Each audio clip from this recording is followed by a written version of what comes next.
As for taking the GRE versus the LSAT, this is a hot topic.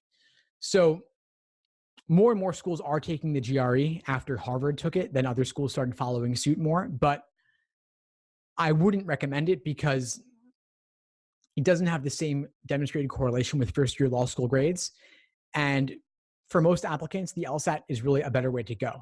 In fact, of course, it shows that you're serious about law school, and it shows that you have what it takes, and that law school is not simply an afterthought for you where you're doing it simply because, well, you already have the GRE score and you're already applying to a master's program anyway, or business program anyway, so why not throw it in a law school application as well just to see what happens?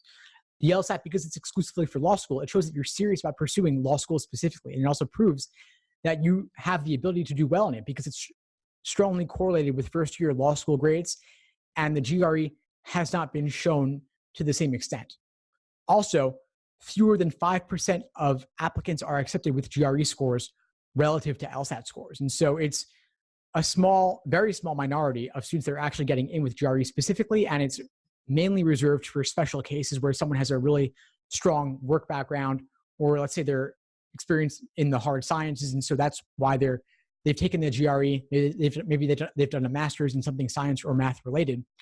But I think for the average pre-law major or poli-sci major, it's going to be taken that you weren't taking it that seriously, or maybe you were afraid you wouldn't do well in the LSAT. Also, if you've already taken the LSAT and that score is on record, that score will be considered for U.S. News Rankings and American Bar Association. And so you can't take the LSAT, do terribly on it, then take the GRE instead, because the LSAT score will still count against you unless you can get a higher one. And so I wouldn't take it as an alternative. I would focus on the LSAT specifically. Thanks for tuning into the show. Please subscribe if you haven't done so already to be notified of new episodes as I release them. And feel free to reach out if you need anything at all as you move forward with your prep. I'm happy to help however I can. In the meantime, I wish you all the best and take care.